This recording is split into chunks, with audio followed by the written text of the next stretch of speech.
J'ai un micro sur moi, hein, donc je te rappelle après. Hein. Comment ça va? Ça va bien? Ouais. Belle image. Belle image de la ville d'Evry. On me met quelques blancs. Non, quelques blancs, quelques white, quelques blancos. Alors Manuel Valls, on voit dans ce reportage que vous n'êtes pas toujours politiquement correct et à la fin vous ne l'êtes carrément pas. Quand vous dites qu'il n'y a pas assez de blancs, ça donne une mauvaise image de la ville. Oui, parce que évidemment avec les stands qu'il y avait là, le sentiment que la ville tout à coup, ça n'est que cela. Voilà, donc, Comment ça n'est que cela? Et alors parce que on vous peut dites le dire, que ça vous pouvez le dire, mais ça veut dire quoi? Qu'il faudrait amener des whites, des blancs, comme vous dites, pour faire une meilleure image. Je crois. Après les remous suscités par un reportage de Direct 8 la semaine dernière, où l'on voyait Manuel Valls déambuler dans les rues d'Evry, semblant regretter que la ville ne compte pas suffisamment de blancs, La laïcité, c'est le synonyme du vivre ensemble, du respect. Ça n'est pas la négation des religions, c'est la raison pour laquelle nous devons favoriser l'émancipation, par exemple.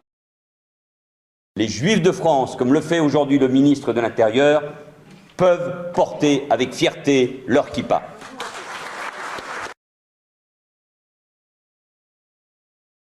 Le voile restera pour moi et doit rester pour la République un combat essentiel.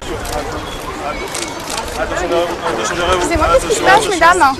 Qu'est-ce qui se passe? Qu'est-ce qui se passe? Je vais vous expliquer, madame. Il y a une dame en foulard, donc on nous a contrôlés, on a nos papiers, il y a tout ce qu'il faut. On est en règle? On est en règle, mais on nous dit de quitter les lieux. Il n'y a que nous qui devons quitter les lieux. Alors c'était une journée où on était venu accompagner notre oncle qui vient pour du tourisme.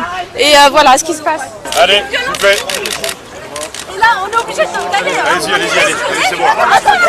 Attention à vous derrière, attention à vous. Regardez un peu la France. Regardez la France. La laïcité, c'est le synonyme du vivre ensemble, du respect. Ça n'est pas la négation des religions. Comme par hasard, que des Maghrébins, parce qu'il y a 50 000 touristes qui viennent tout le temps ici. Je suis venue juste pour apprécier ce qui est là, mais là, elle ne nous laisse pas passer parce que la dame qui a vu qu'il est voilée, quoi. Je sais pas pourquoi. Là, vous ne pouvez pas aller sur la place du Trocadéro?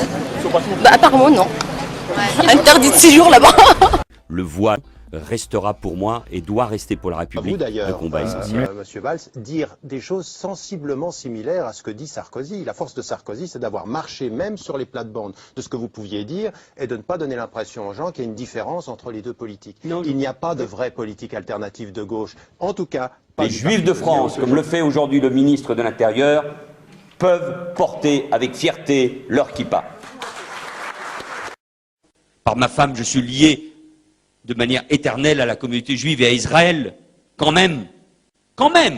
Merde, quand même. Très bien comment Monsieur Valls, qui a l'air de perdre un peu ses nerfs, à vrai dire, qui a l'air de s'inquiéter, je pense qu'il ferait mieux de s'attaquer au vrai problème Mais écoutez, si on regarde cette fameuse courbe et les chiffres mois par mois, en novembre, le nombre de chômeurs est lui reparti à la hausse de 0,5% pour s'établir à un niveau record de 3 293 000. Le Valls ferait mieux de s'occuper de l'insécurité. Ces 12 derniers mois, les atteintes à l'intégrité physique auraient progressé de 2,9%, les atteintes aux biens de 3,5%, plus 10,4% pour les violences sexuelles, plus 9,3% pour les cambriolages. Et ce n'est pas tout. Dans le même temps, toujours selon le Figaro, les taux d'élucidation sont en baisse, comme l'activité des policiers et gendarmes, et les patrouilles sont moins fréquentes. Et j'espère que Monsieur Valls ne fera pas, comme il a tellement l'habitude de le faire, n'appellera pas certaines de ses forces de l'ordre à provoquer les manifestants, comme nous l'avons vu sur Facebook et dans les nombreux reportages, heureusement que nous avons Internet, où nous voyons en effet des forces de l'ordre qui provoquent...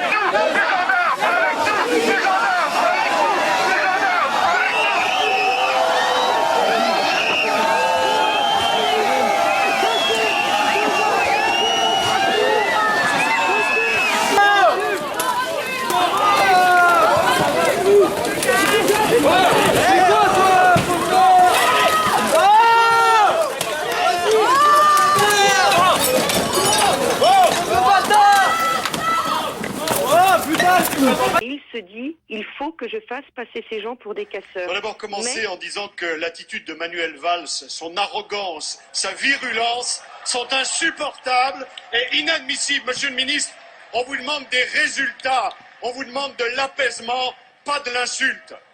Monsieur le Premier ministre, dans votre réponse tout à l'heure à notre ami Monsieur Brottes, vous appeliez des faits. Je vais vous en donner quelques-uns. Vous aviez promis la croissance, elle est à 0, mais ce n'est pas de votre faute.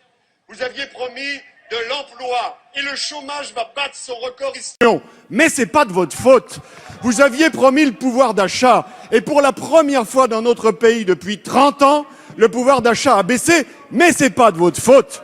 Vous aviez promis de faire payer les riches, mais les riches sont partis et c'est les classes moyennes qui payent, mais c'est pas de votre faute. Vous aviez promis de mettre la finance internationale à genoux, mais c'est vous qui êtes à genoux devant la finance internationale pour qu'elle comble nos déficits, mais c'est pas de votre faute. Vous aviez promis la République irréprochable et vous avez osé nommer Ségolène Royal à la tête d'une banque publique, mais c'est pas de votre faute. Vous nous aviez promis une majorité exemplaire et toute la France sait ce qu'il en est de votre majorité exemplaire, mais c'est toujours pas de votre faute. Monsieur le Premier ministre, c'est pas une boîte à outils qui vous a donné le président, c'est une boîte à gifles. Et dans cette boîte à gifles, il reste encore quelques perles, comme le cumul des mandats. Le cumul des mandats que, mes chers collègues socialistes, vous vous êtes engagés à respecter dès le mois de septembre 2012, en promettant devant vos électeurs, la main sur le cœur, de démissionner de votre mandat local en septembre. Aucun de vous ne l'a fait. Mais c'est pas de votre faute, monsieur le Premier ministre.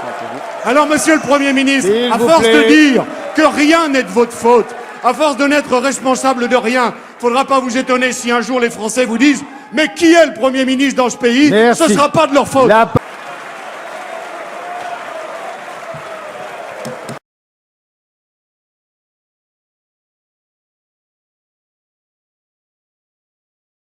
Le voile restera pour moi et doit rester pour la République un combat essentiel.